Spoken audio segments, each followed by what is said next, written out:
Hello and welcome. Today's story is Pocahontas Chapter 1, The English in Virginia. In January 1607, 3 ships left England and sailed to America. There were 150 men on the ships, and they wanted to find a new world in the West, a home in a new and exciting country. The ships were at sea for 4 months, and they arrived in Virginia on the 26th April 1607. After 4 long months at sea, the men were tired, ill, and hungry. But Virginia was beautiful. The sky was blue, and they could see rivers and flowers and forests of tall trees. The Englishmen were very happy. But the Algonquin Indians of Virginia were not happy. They were afraid of the Englishmen and their ships. "This is our home," they say. "We don't want these white men here. We must fight them." But some Indians say, "No, wait, these men are interesting. Let's make friends with them and learn about them." So the Indians tried to talk to the Englishmen and gave them food to eat. The Englishmen gave things to the Indians too, little knives and pictures and beads. The Englishmen began to build a little town. They called it Jamestown because the King of England was called James. They called it the river James River too. The little of the Englishmen were Christopher Newport, Edward Wingfield, and John Smith. They wanted to learn more about Virginia, so Smith and Newport took 20 men and went up the river in a small boat. The other men stayed in Jamestown with Wingfield. They began to build houses and to make gardens and fields outside the town. "The fields are more important than the houses," said Wingfield, "and we must work quickly, because it's nearly summer now. We must have corn and vegetables for the winter." But it was not easy. The weather was hot, and the men were tired after 4 months at sea. Some men worked hard, but many sat in the sun and did nothing. The Indians watched and waited. Smith and Newport went 100 kilometers up the river. They visited the Indian village and talked to a lot of Indians. Some of the Indians were friendly, and some were not. When Smith and Newport came back to Jamestown, Wingfield was very pleased to see them.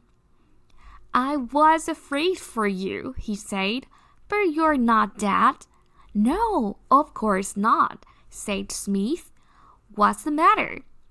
"It's the Indians," Wingfield said. "They're trying to kill us. Yesterday, they nearly killed me." "Well, what did you do?" Smith asked. "Our men have guns, and the Indians are very afraid of guns." "But there were hundreds of Indians," said Wingfield, "and we weren't ready.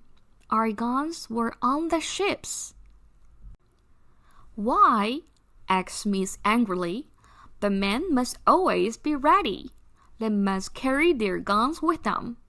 The Indians tried to kill you because they weren't afraid of you." "Yes, but we must be nice to them," said Wingfield. "We can be friendly, but we must be careful first," said Smith. "We must build good walls around the town and put the big guns from the ships on them. Then the Indians can kill us." For the month, everyone worked hard. They built walls around the town and moved the big guns from the ships. But the men were afraid to work in the field because of the Indians, and the sun got hotter and hotter. In June, Newport went back to England with 2 of the ships. 105 men stayed in Jamestown. They had very little food. The corn from England were now bad, and the new corn in the fields was not ready. The river water was bad too, and soon many of the men were ill with a fever. 46 men died that summer. Some of the men tried to leave Jamestown and go home in the ship, but Smith stopped them. "We're here to work and to build a new town," he said. "But first, we must find food. There are birds in the sky, fish in the river, animals in the forest. We must kill them and eat them. And we must get corn from the Indians too. I can do that." Smith wasn't afraid of the Indians, but he was always very careful. He carried his gun all the time.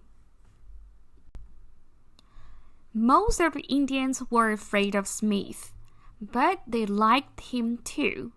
He was friendly, and he loved their beautiful country.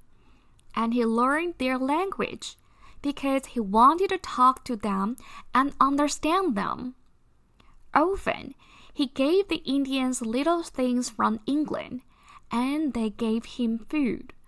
But when winter came, there were only 50 men alive in Jamestown. They had some food, but they needed more. The Virginia winter is long and cold, and 50 men need a lot of food. In December, Smith went up the river in a boat with 9 men. 2 of the friendly Indians went with them. It was very cold, and the Englishmen were hungry. But Smith was happy and excited. "I'm going to find food for Christmas," he said to the men in Jamestown. "Wait for me here and work hard. This is a beautiful country, and we're going to stay here."